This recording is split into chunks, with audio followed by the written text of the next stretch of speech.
Hey friends! Today I want to walk you through how to use my slab templates to make the minimal vase project. These templates are available on my website, I will have a link down below, and can be printed right from your home printer. For this demo, I am printing at 100% scale, but these projects work at any scale, so you can size up or down your templates in your printer settings to make your finished piece larger or smaller. The templates come with a set of instructions and are a good project for those just getting started with slab building. The first thing you need to do is cut out the template pieces. We are using templates C and E for this project. These templates are actually part of a larger kit, so that's why the names might seem a bit random. Next, you need to roll out your slab of clay. I'm using thickness gauges that are a 1/2 centimeter thick so that my slab will be an even 1/2 centimeter. My best advice for making good slabs is don't roll out too much clay at once. You want to slowly flatten out your slab, turning and flipping it as you go to stretch the clay evenly. If you press too hard on one section, you could create a weak point there that could eventually turn into a crack. Another thing that will help is to compress the slab with a rib. Any rib will work here, but I like to use this blue Mud Tools rib. By the way, if you're curious about any of my tools, I will have a list of my favorite clay tools linked in the description. Next, you just lay down your templates and cut them out. You will need 2 pieces from the C template and 1 from the E template.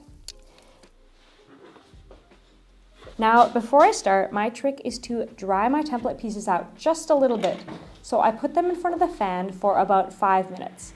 This will stop your pieces from being very floppy as you work and result in a cleaner look.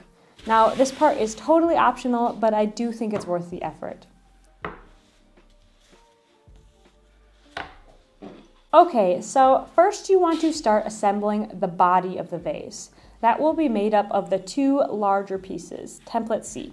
First you want to cut the flat edges at a 45-degree angle. These will be the edges that we attach together, and by beveling them we can create an overlay at the connection without adding any extra thickness. You want to use this method if you want your connection points to be invisible. Next you want to score and add a bit of water to the connection points before attaching them together.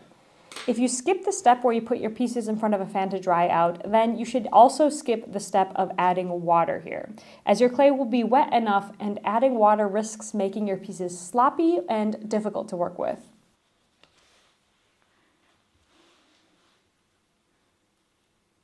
Blend the seam until you're happy with it, and don't forget the inside. It will take some practice making your seams look invisible. I don't bother making it look perfect because I actually think it looks nice when it's got that handmade look.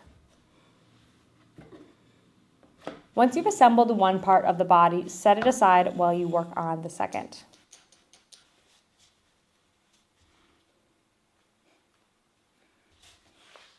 Now that that's assembled, it's time to attach the 2 body pieces together.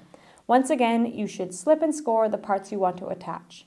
Blend the seams, but don't worry about making it perfect just yet. It's always best to do final touch-ups after the whole piece is assembled.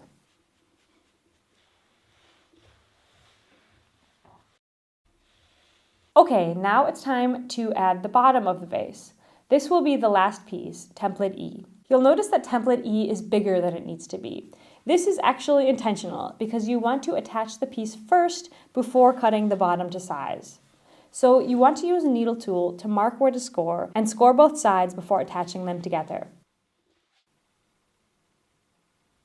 Once the piece is well attached, then I will use my needle tool to cut the bottom to size and blend the seams. Attaching your bottoms this way, meaning attaching first and then trimming to size, is the best way to get clean, straight bottoms. Especially on a piece that is angular like this one, I really think it's the best way to go. But all of the templates in my kit work this way because I also think it's easier than the other way around. Spend a little time at the end tidying up your work.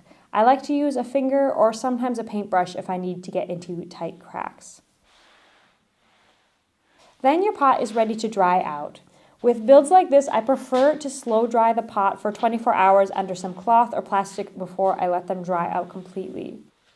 This gives the seams a little more time to fuse and will help with preventing cracks. Since these pots are so narrow, I'm leaving them on their side to dry out for about a week.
I hope that this tutorial was helpful for you. If you want to check out the templates, I'll have them linked down in the description.